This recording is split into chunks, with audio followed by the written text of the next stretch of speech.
ये मैंने हिसाब से लगाया था, मैंने सोचा ही नहीं था कि संभव है।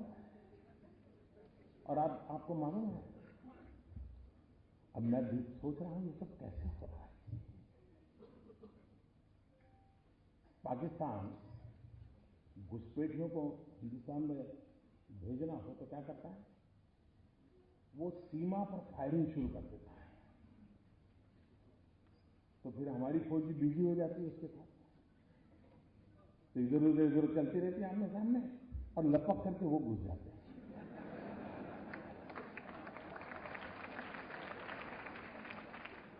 उनको कवर मिल जाता है बेईमान। इन दिनों संसद में आपने देखा होगा, तू मैंने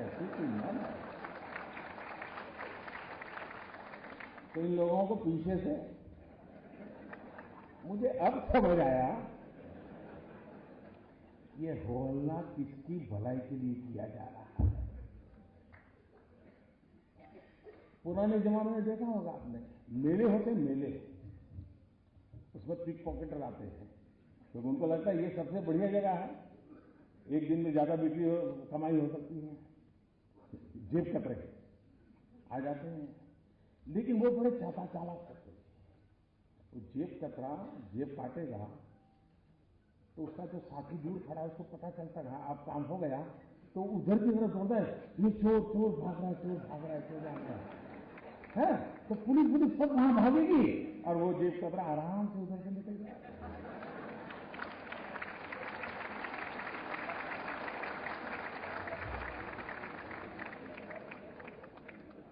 बेईमानों को बचाने के लिए बेईमानों को रास्ता दिखाई दे, न जाने कैसी किसी तरकीब अपनाई जा रही है। लेकिन भाइयों बहनों, इस देश देखिए, दुनिया को इस बात को समझना होगा, जनता को कष्ट कम नहीं हुआ है, बहुत तकलीफ झेली है, कभी सोची नहीं इतनी तकलीफ झेली है। उसके बावजूद भी ईमानदारी के रास्ते पर देश चलता है, तो कष्ट झेलने के लिए तैयार हो रहा है। 6-6 8-8 घंटे कतार में खड़ा रहता है। इतनी तकलीफ के बावजूद भी जब मुंह में उंगली डाल करके पूछा जाता है, फिर आखिर में कहता है नहीं, लेकिन किया तो अच्छा है।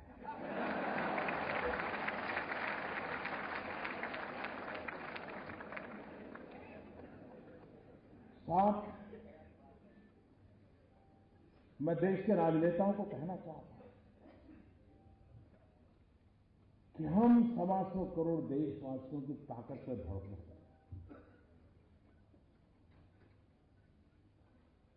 ऐसा सद्भाग्य नहीं मिल सकता कि जहां 125 करोड़ देशवासी अपने स्वार्थ के लिए नहीं, कहीं कुछ मिलता और कतार में खड़ा रहे हो तो अलग बात है, ये तो भाई देश का भला हो, कष्ट झेलूंगा, ऐसा साफ दुनिया में कहीं संभव नहीं होगा जी। इन 125 करोड़ देशवासियों को जितना नमन करे उतना कम है, जितना नमन करे उतना कम है। और जब जनता जनार्दन तो स्वयं ईश्वर का ही अवतार होता है, और जनता जनार्दन के आशीर्वाद मतलब ईश्वर के आशीर्वाद होते हैं, और जिस सत्य के काम में ईश्वर के आशीर्वाद होते हैं वो सत्य कभी भी ओझल नहीं हो सकता, वो सत्य उजागर के ही रहता है, वो परिवर्तन ला करके रहता है। और कुछ लोग विरोध करने में इतना अपना संतुलन खो देते हैं, मैं तो हैरान हो जाता हूं। इन दिनों अब इस पर तो बोल नहीं पाते, कह नहीं सकते कि काला धन नहीं है, कह नहीं सकते कि भ्रष्टाचार नहीं है, ये भी नहीं कह सकते कि जाना नहीं चाहिए, तो लेकिन कुछ तो बोलना है, कथा बोले, लेकिन बोलने में ऐसी गड़बड़ करते हैं जी। अब बताइए, हमारे पूर्व प्रधानमंत्री, जब मैं कह रहा हूं भाई समय की मांग है, बदलाव आना चाहिए। अब एक जमाना था चांदी का रुपया होता था, वही करेंसी में चलता था, वक्त बदलते बदलते कागज का आ गया, चल रहा है कि नहीं चल रहा है। अब वक्त बदल रहा है तो टेक्नोलॉजी से ऑनलाइन बैंकिंग हो रहा है, आपके मोबाइल फोन में ही आपकी बैंक है। तो मैं तो कह रहा हूं कि भाई अब बिना जेब में नोटों के थप्पे भरे बिना भी काम हो सकता है। तो भारत के भूतपूर्व प्रधानमंत्री डॉक्टर मनमोहन सिंह जी, और लोगों को लगता है कि मनमोहन सिंह जी वित्त मंत्री थे, फाइनेंस हमारे देश के प्रधानमंत्री थे, लेकिन बहुत कम लोगों को मालूम है कि 1970-72 से वो देश की अर्थव्यवस्था की कोर टीम में हमेशा रहे हैं। इतने लंबे सर तक और इतने साफ कुशलता, देखो कोई दाग उनको नहीं लगता है, होता सब है।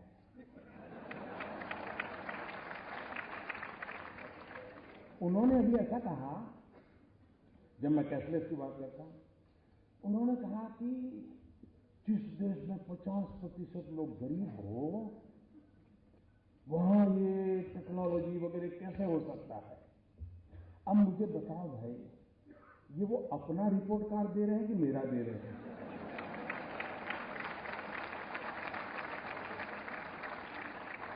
ये 50% गरीबी, ये विरासत किसकी मैं झेल रहा हूं जी? मनमोहन सिंह जी, आप विरोध करें, कोई बात नहीं, आप पूर्व प्रधानमंत्री हैं, हम गंभीरता से लेते हैं आपकी बात को, लेकिन आप अपना रिपोर्ट कार्ड दे रहे हैं, ये मुझे खुशी हो रही है। उनके एक दूसरे महानुभाव जो देश के वित्त मंत्री रहे, वो लेख भी लिखते हैं, श्रीमान चिदंबरम जी, उन्होंने कहा कि हमारे देश में 50% गांवों में अभी भी बिजली नहीं है, तो कैशलेस कैसे करोगे? अब बताइए साहब, कहीं पर बिजली थी किसी गांव में, मैंने आकर के खंभा उखाड़ दिएगा।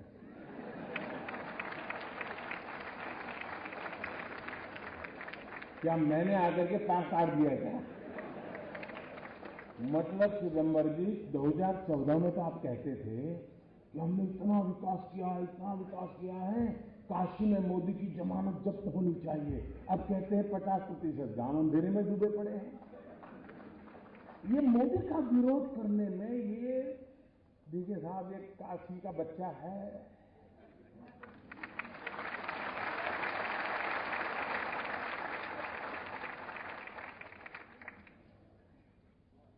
काशी की जनता ने मुझे पाला, पोषा, और इसलिए इस पवित्र धरती के आशीर्वाद है कि इधर से हो उधर से हो, तुमसे सच निकलवा के ही रहेगा।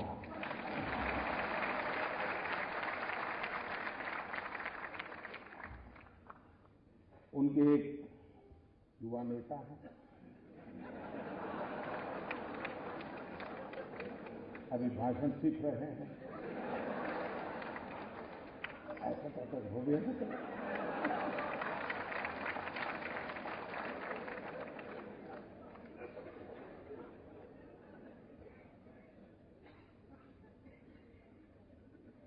जब से उन्होंने बोलना सीखा है और बोलना शुरू किया है, मेरी खुशी का कोई पार नहीं है।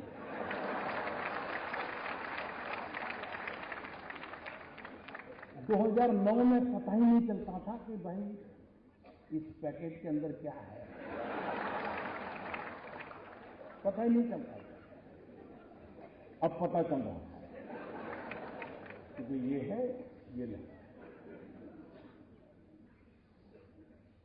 न बोलते तो बड़ा भूकंप आ जाता था, और देश को इतना बड़ा भूकंप झेलना पड़ता, ये देश 10 साल तक उभर नहीं सकता था। लेकिन अच्छा हुआ कि बोलना शुरू हो गया तो पता चल रहा है भूकंप की संभावना बची नहीं, क्योंकि देश की जनता समझ गई। जी, इन्होंने बड़ा मजेदार कहा, उन्होंने कहा जिस देश में 60% लोग अनपढ़ हो, वहां मोदी ऑनलाइन बैंकिंग की बात कैसे कर सकता है? मुझे बताइए साहब, कोई पढ़ा लिखा था? क्या मैंने कोई जादू टोना किया कि वो अनपढ़ हो गया? ये 60% अनपढ़ थे। ये रिपोर्ट कार्ड आपने किसका दिया जी? जरा बताओ तो। भाइयों बहनों, ये क्या कर रहे हैं उनको भी समझ नहीं है। लेकिन अच्छा है, किसी का काला धन खुल रहा है तो किसी का काला मन खुल रहा है।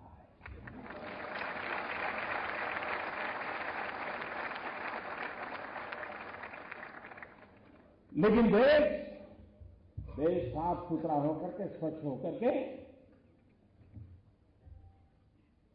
सोने की तरफ तप करके निकलेगा, इस विश्वास के साथ में लगा।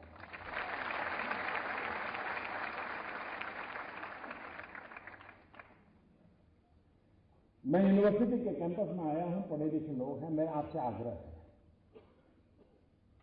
मेरी बीएचयू के सभी नौजवानों से आग्रह है, जो इस सभागृह में होंगे, जो बाहर होंगे, सबसे आग्रह है, और भूतपूर्व विद्यार्थियों से भी आग्रह है मेरा।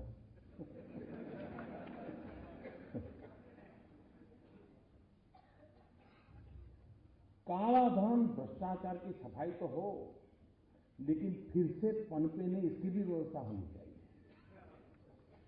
इसमें मुझे आपकी मदद चाहिए, पढ़े लिखे नौजवानों, और वो मदद चाहिए कि हम ऑनलाइन बैंकिंग की और लोगों को तैयार करें। अब चाहे मोबाइल फोन से भी पेमेंट देकर के किया जा सकता है, चाहे मोबाइल फोन से पेमेंट लेकर के बेचा जा सकता है, हर चीज संभव है। आपके मोबाइल फोन में ही आपकी बैंक है, अगर आपका बैंक में खाता है, आप आराम से उसको ऐप को डाउनलोड करके कारोबार चला सकते हैं। हम जितना ज्यादा ये करेंगे, ये नोटों का खेल बंद होना शुरू हो जाएगा। और इसलिए भ्रष्टाचार, काले धन के खिलाफ की लड़ाई हमको जीतनी है। जाली नोट, उसको तो 8 नवंबर को ही उसको दफना दिया गया था। आतंकवाद, नक्सलवाद, माओवाद, नॉर्थ ईस्ट में इंसर्जेंसी, सारा कारोबार एक झटके में चौपट हो गया। बहुत बड़ी मात्रा में नक्सल लोग आजकल सरेंडर करने लगे हैं, क्योंकि खिलाएगा कौन? पुरानी नोट तो चलती नहीं है। भाइयों बहनों, कुछ निर्णय ऐसे होते हैं कि जो समाज जीवन में एक बहुत बड़ा बदलाव लाते हैं, और कुछ लोगों को विरोध करना है। आप हैरान होंगे साहब, देश की सेना के जवान मौत को मुट्ठी में लेकर के पाकिस्तान में जाते हैं, आतंकवादियों से भिड़ते हैं, उनका खात्मा बुला करके वापिस आते हैं, जिंदा लौट करके आते हैं। कुछ लोगों को उसकी भी परेशानी हो गई कि सर्जिकल स्ट्राइक हुआ था कि नहीं हुआ था, बता। फिर उनको लगा कि देश का मिजाज अलग है, तो फिर चुप हो गए। देश की इंस्टीट्यूशंस पे इस प्रकार से माहौल बनाना कितना शोभा देता है क्या? लेकिन मुझे विश्वास है मेरे प्यारे भाइयों बहनों, और काशी की धरती पर से मुझे जो आशीर्वाद मिले हैं, नई ताकत मिली है, मुझे विश्वास है कि देश जिन इरादों को लेकर के हमारा साथ दे रहा है, उन इरादों को पूरा करने में हम कोई कसर नहीं छोड़ेंगे। बहुत बहुत धन्यवाद।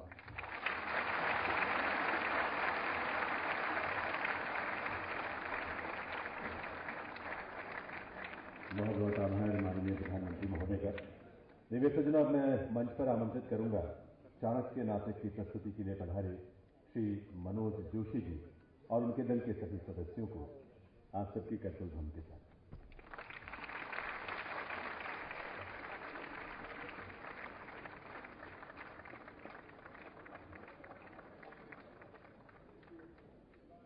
चाणक्य जिसकी 1000 प्रस्तुतियां हो चुकी हैं, आज 1001वीं प्रस्तुति को देखने का अवसर आपसे कुछ ही देर बाद हम सबको मिलेगा।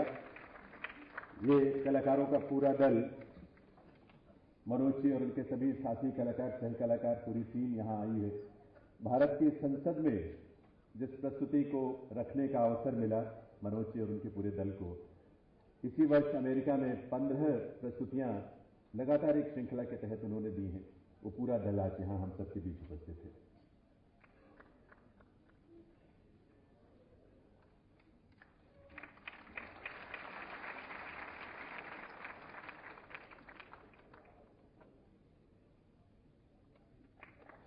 बहुत बहुत आभार माननीय प्रधानमंत्री महोदय का उनके यहाँ पधारने के लिए, उनके संबोधन के लिए, उनकी गरिमामयी उपस्थिति से।